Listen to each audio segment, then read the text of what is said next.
안녕하세요. 5분 심리학 한선생입니다. 자, 이번 영상에서는 자존감, 셀프 이스팀의 근원이 되는 심리적 기제 3가지에 대해서 말씀드려 보도록 하겠습니다. 자, 자존감은 제 셀프 이스팀이라고 하고요. 자기에 대한, 나에 대한 평가라고 보시면 되겠습니다. 그래서 내가 괜찮은 사람이다 라는 이제 종합적인 평가이고요. 이 자존감이 이제 어느 정도 수준의 높은 수준으로 있어야 이 사람이 이제 심리적으로 건강하고 어떤 사회적 행동, 다른 사람들과 관계를 맺고 이제 이럴 때 이제 건강할 수 있다. 자기 일관성이나 자기 통합을 유지하는 데도 도움이 되는 그런 개념입니다. 근데 이러한 자존감의 뿌리가 되는 심리적 기제들이 있는데요. 첫 번째는 이제 통제감의 욕구입니다. 통제감이라는 것은 이제 내가 주변에서 일어나고 있는 일들을 어느 정도 이해할 수 있다. 그리고 어느 정도 내가 조절할 수 있다라는 감입니다. 실제하고는 상관이 있을 수도 있고 없을 수도 있습니다. 통제 착각이라든지 미신이라든지 이런 믿음도 있죠, 사람들이. 근데 그런 것도 이제 필요하다는 거예요. 그런 게 있어야 내가 자존감을 유지할 수 있다라는 겁니다. 이 통제감이 없으면 굉장히 불안하겠죠. 주변에서 무슨 일이 일어나고 있는지, 왜 일어나는지, 내가 뭘 어떻게 해야 되는지 전혀 이제 통제가 말 그대로 안 되는 상황입니다. 그래서 굉장히 무력감을 느끼고 우울감을 느끼고 이렇게 갈 수가 있어요. 그래서 통제감의 욕구가 기본적으로 굉장히 중요하다 라는 것이고, 이제 두 번째는 자기 효능감이라는 개념입니다.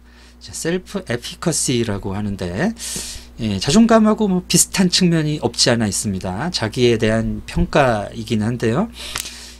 내가 어떤 일을 하면 잘한다. 일을 할 때 해봤더니 잘하더라. 그러니까 앞으로 어떤 일도 잘할 수 있겠지 하는 이런 느낌이 이제 자기 효능감입니다. 이 자기 효능감은 심리학자 에릭슨의 단계로 따지자면은 이제 근면성 대 열등감의 시기, 거의 이제 학창 시절이라고 보면 되는데요. 거의 초중고까지도 이 시기라고 볼 수가 있습니다. 자, 근데 이 시기에 이제 중요한 것이 근면성이라는 가치를 획득을 해야 돼요. 초중고에서 배우는 게 뭡니까? 기본적인 사회생활을 위해서, 또는 내가 더 좋은 사회적 역할, 지위를 갖기 위해서 이제 필요한 것들을 배우는데, 이게 이제 다른 학생들하고 동료들과 함께 배운단 말이죠. 집단 생활을 하면서. 자, 그러면서 이제 자연스럽게 열등감을 경험하게 되죠. 쟤랑 비교해가지고 내가 이걸 못한다. 자, 그럼 그 열등감을 해소를 하는 과정에서 이제 교사의 역할이 중요하고, 그래서 교사들께서 이제 적절하게 이 학생들에게 열등감을 경험하게 해주면 이 사람들이 이제 내가 무슨 일을 해도 열심히 근면하게 하면은 할 수 있다라는 생각을 갖게 되는데, 그것이 바로 이제 자기 효능감하고 연결이 된다는 것이죠. 내가 안 해본 것까지는 잘 모르겠지만 내가 지금까지 경험으로 봤을 때 열심히 하니까 됐었어. 그러면 내가 앞으로 안 해본 것도 그렇게 한번 열심히 해보면 되지 않을까라는 이제 나에 대한 그런 믿음을 갖게 되는 것이죠. 자, 요 부분이 이제 자기 효능감입니다. 자, 그리고 세 번째는 이제 자기 결정성이라는 것인데요. 자기 결정성도 어떻게 보면은 자기 통제하고 좀 비슷한 측면이 있습니다.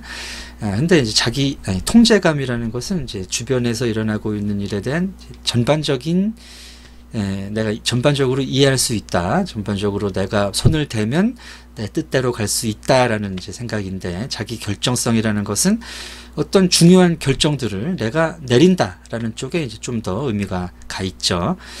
그래서 이제 내가 뭔가를 했다. 내 결정으로, 내 의지에 의해서, 내 동기, 내 생각에 의해서 뭔가를 해본 사람들이 자기 결정성이라는 것을 이제 갖게 되고, 또 자기 존중감으로 이것이 이제 연결이 된다라는 것이죠. 해서 이제 자기 결정성 같은 경우도 이제 어렸을 때부터 자기가 뭔가를 이제 결정하는 요런 경험을 많이 한 사람들이 갖게 되겠고, 자기 존중감하고도 이것이 연결이 되는 것입니다.